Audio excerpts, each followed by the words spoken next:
வணக்கம். இந்த நாளில் சின்ன சின்ன வெளிச்சங்களில் இன்னொரு புதிய சிந்தனையை தெரிந்து கொள்வோம். இப்போ நான் பேசுகிற இந்த 5 நிமிடத்திற்குள்ளான இந்த பேச்சை ஒரு உரைன்னு சொல்லிட முடியாது இல்லையா? ஒரு சின்ன செய்தி சொல்கிறோம். உரை என்பது நீண்ட உரையாக இருக்க வேண்டும். ஒரு மணி நேரம் 3/4 மணி. இப்போ நான் பொது இடங்களில், பள்ளிக்கூடங்களில், கல்லூரிகளில், லயன்ஸ் கிளப்புகளில், திருச்சபைகளில் போய் பேசுகிறது உரையாற்றுதல், சொற்பொழிவு. ஆனால் இப்போ நான் சொல்கிறது ஒரு குறுந்தகவல். அதுலேயும் இதுலேயும் என்ன வித்தியாசம்னா, அதுவும் சில செய்திகளை உள்ளடக்கியது, இது ஒரே செய்தியை உள்ளடக்கியது. அப்படி தானே? இப்போ நம்ம நிறைய உரை கேள்விப்பட்டிருக்கோம். இலக்கிய பேருரை, அரசியல் உரை, எழுச்சி உரை, ஆன்மீக உரை, பக்தி உரை, தன்னம்பிக்கை உரை. இப்போ புதுசாக தன்னம்பிக்கை உரை. பெரும்பாலான இடங்களில் இந்த தன்னம்பிக்கை உரை தேவைப்படுகிறது. அது நல்லது. ஏன்னா இன்றைக்கு இருக்கிற இளைஞர்கள் சலித்து கொள்கிறார்கள், சகித்து கொள்ள மறுக்கிறார்கள். ஒரு பிரச்சனை வந்தால் அதை எப்படி டேக்கிள் பண்ணணும்னு தெரில. லைஃப் மேலே ஒரு போர் அடிக்குது. அதனால் யாராவது ஒருத்தர் அவனை சேரப் பண்ணுறதுன்னு சொல்லுவாங்கள்ல.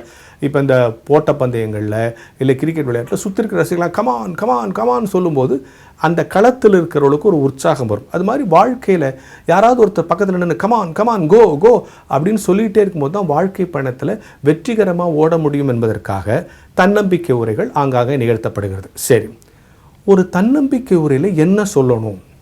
அதுக்கு ஏதாவது இலக்கணம் என்ன வேணால் சொல்லலாமா? ஒரு இலக்கணம் இருக்குது அதுக்குன்னு.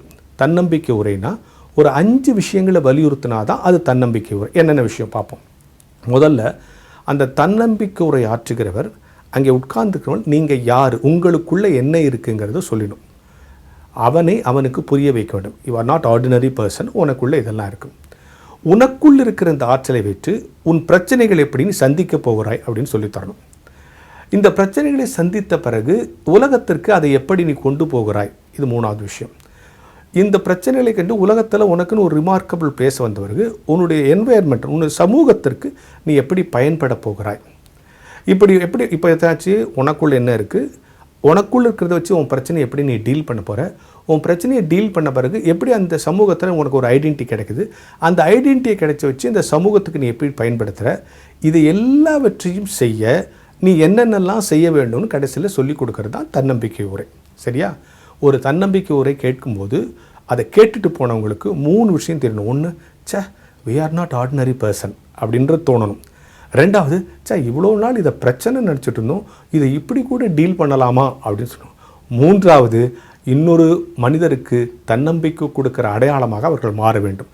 ஒரு தன்னம்பிக்கை உரை கேட்டுட்டு போனால் இந்த 3 கேட்குறவங்ககிட்ட உருவாகினாதான் அது மோட்டிவேஷனல் டாக்கு. என்ன வேண்டுமானாலும் பேசுவதல்ல, நம்முடைய கருத்தை திணிப்பதல்ல, அவர்களுக்குள் இருக்கிற ஆற்றலை அவர்களுக்கே அறிமுகப்படுத்தி அவர்கள் பிரச்சனையை அவர்களே சந்திக்கிற பயிற்சியை சொல்லிக் கொடுப்பது தான் தன்னம்பிக்கை உரை என்கிற சிந்தனையோடு இந்த நாளை தொடங்குவோம்.